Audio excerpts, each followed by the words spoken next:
दंगा यूपी बिहार। आज दिन है सोमवार, तारीख है 5 जून। तो चलिए शुरुआत करते हैं इस बुलेटिन की, जिसमें हम आपको दिखाएंगे यूपी और बिहार से जुड़ी हर वो छोटी बड़ी ताजा तरीन खबरें, जिसमें शामिल है राजनीतिक पार्टियों की आपसी तकरार और कई बड़ी घटनाओं पर सवाल और बवाल, जिनका हमेशा होता है आपके साथ सरोकार। सब कुछ बताएंगे और समझाएंगे एक साथ। अंत तक बने रहिए हमारे साथ। तो चलिए शुरुआत करते हैं इस बुलेटिन की। यूपी सरकार गांव-गांव में खेल सुविधाएं मुहैया करा रही, बोले योगी आदित्यनाथ। इस दौरान मुख्यमंत्री वाराणसी के काशी हिंदू विश्वविद्यालय भारतीय प्रौद्योगिकी संस्थान के परिसर में तीसरे खेलो इंडिया यूनिवर्सिटी गेम्स के समापन समारोह को संबोधित कर रहे थे। उन्नाव के औराज की गल्ला मंडी में बीजेपी सांसद ने पुलिस को पीटा, खाकी से भिड़ी खादी, देर रात अखाड़े में बदल गई पुलिस चौकी। 3 साल में सांसद सुब्रत पाठक पर दूसरी बार हुई एफआईआर। पहले सदर तहसीलदार की सरकारी आवास में पिटाई में आया था ना। अयोध्या के बचाए अपने संसदीय क्षेत्र में ताकत दिखाएंगे बृजभूषण। अब 11 जून को करनैल में होगी बड़ी रैली। चंदौली में पेड़ पर बैठा दिखा तेंदुआ, मचा हड़कंप, ग्रामीणों के बीच दहशत का माहौल।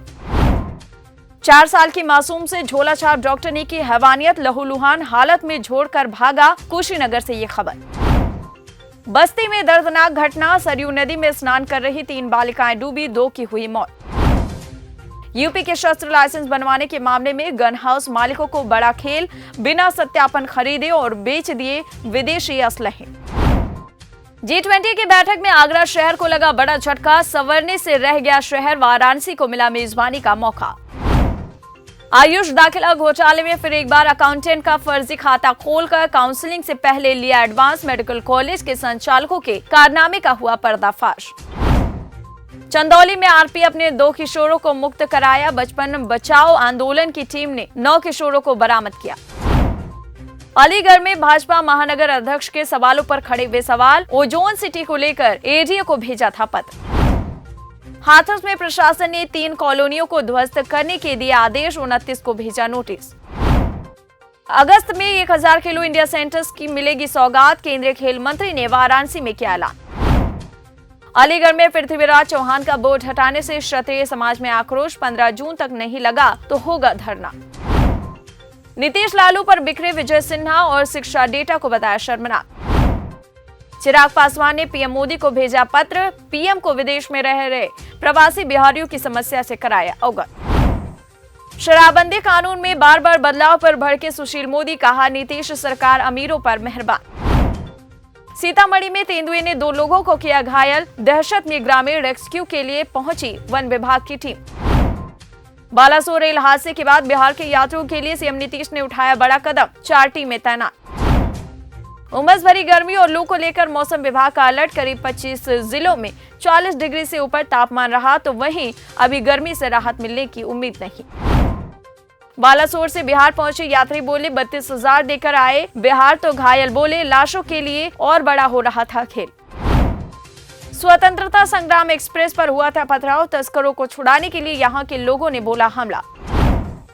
औरंगाबाद में एक युवक ने 5 साल के मासूम से किया गलत काम, शिकायत करने पर पिता को बेरहमी से पीटा।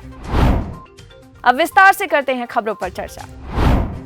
आखिर क्यों नीतीश और लालू पर बिफरे हैं विजय सिन्हा, शिक्षा डेटा को बताया शर्मनाक। नेता प्रतिपक्ष विजय कुमार सिन्हा नीतीश कुमार पर लगातार हमलावर हैं। वहीं बिहार में बदहाल शिक्षा व्यवस्था को लेकर तंज कसते हुए उन्होंने कहा कि बिहार के शिक्षा में मिशन 60 का कब शुभारंभ होगा। पिछले 33 वर्षों से बड़े छोटे भाई मिलकर बिहार की गद्दी संभाले हुए हैं, लेकिन बिहार की शिक्षा व्यवस्था में लगातार गिरावट आती जा रही है। बिहार का शिक्षा दर मात्र 61.8% है, जो अन्य राज्यों की तुलना में सबसे कम है। और निरक्षरता की बात करें तो अभी भी बिहार में 38.2% लोग निरक्षर हैं। विजय सिन्हा ने आगे कहा कि बिहार सरकार 7 निश्चय, जल जीवन, हरियाली और हर घर गंगा जल जैसी लोक लुभावन योजनाओं का झांसा देकर हजारों करोड़ का घोटाला कर रही है, लेकिन बिहार की प्रतिभा और भविष्य बचाने के लिए शिक्षा व्यवस्था को दुरुस्त करने की दिशा में एक भी कदम नहीं बढ़ा रही।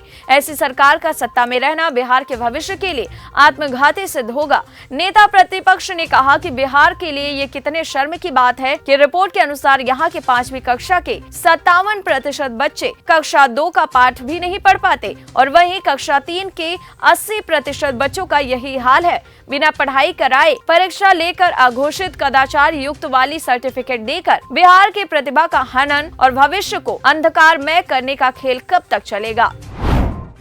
चिराग पासवान ने पीएम मोदी को पत्र भेजी, कौन सी की है बड़ी मांग, उठाई है सवाल, आपको बताते हैं। लोक जनशक्ति पार्टी रामविलास के राष्ट्रीय अध्यक्ष चिराग पासवान ने प्रधानमंत्री नरेंद्र मोदी को पत्र लिखकर बिहार में अंतर्राष्ट्रीय हवाई सेवाओं की शुरुआत करने की मांग की। चिराग ने पत्र में लिखा कि प्रधानमंत्री, इस पत्र के माध्यम से बिहार की एक ऐसी समस्या आपके संज्ञान में देना चाहता हूँ जिसकी वजह से दुनिया भर में रह रहे बिहारियों को कठिनाई का सामना करना पड़ता है। आजादी के 75 साल बाद भी बिहार पिछड़े राज्यों की श्रेणी में आता है। बिहार में लोग रोजगार की तलाश में पलायन कर देश और दुनिया के विभिन्न कोनों में जाकर बसने के लिए मजबूर हैं। हर देश में रह रहे बिहारियों की आपसे बस एक ही मांग है कि वे चाहते हैं कि बिहार में जल्द से जल्द अंतर्राष्ट्रीय हवाई अड्डे का निर्माण किया जाए। वहीं ये भी कहा कि जब कभी विदेश में रह रहे बिहार के लोगों को अपने घर आना जाना पड़ता है तो मजबूरन उन्हें वाया दिल्ली, मुंबई, कोलकाता या किसी अन्य शहर पहले जाना पड़ता है। बिहार जाने के लिए उन्हें हवाई या अन्य मार्ग से विवश होकर गुजरना पड़ता है, जिससे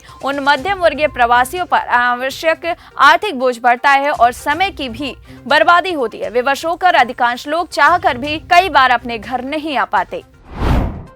हनुमानगढ़ी के संतों ने साक्षी मलिक और बजरंग पुनिया को कौन सी दे दी है चुनौती, आपको बताते हैं। पहलवानों से यौन शोषण के आरोपों में घिरे विश्व कुश्ती संघ के अध्यक्ष बृजभूषण के समर्थन में साधु संत खुलकर आए हैं। अयोध्या हनुमानगढ़ी के संत बृजभूषण के समर्थन में लामबंद हो गए हैं। उन्होंने कहा कि अगर उन्हें बीजेपी सांसद के लिए दिल्ली भी जाना पड़ा या फिर भारत बंद करना पड़ा तो भी वो इसके लिए तैयार है। वहीं उन्होंने एक अखाड़े पर उनके खिलाफ साजिश किए जाने का भी आरोप लगाया। अयोध्या हनुमानगढ़ी के संतों ने बृजभूषण का समर्थन करते हुए कहा कि वो उनके दिल्ली जाने से लेकर भारत बंद करने तक को तैयार है। उन्होंने आरोप लगाया कि अब तक बृजभूषण के साथ खिलाड़ियों की जितनी भी फोटो सामने आई है उसमें वो टेंशन में नहीं बल्कि मुस्कुराते हुए दिखाई दे रहे हैं। अगर खिलाड़ी अपना मेडल गंगा में फेंकना चाहते हैं तो मेडल के साथ नौकरी और पैसे भी लौटा दें। फिलहाल के लिए गंगा न्यूज यूपी बिहार में इतना ही। कैसी लगी हमारी जानकारी, ये खबरें हमें कमेंट बॉक्स में टाइप जरूर कीजिएगा। हमारे चैनल को सब्सक्राइब नहीं किया है तो सब्सक्राइब भी कीजिएगा। कोई राय, सजेशन या सुझाव है तो वो भी आप हमें दे सकते हैं। अगले दिन फिर मिलेंगे, तब तक के लिए दीजिए इजाजत। नमस्कार।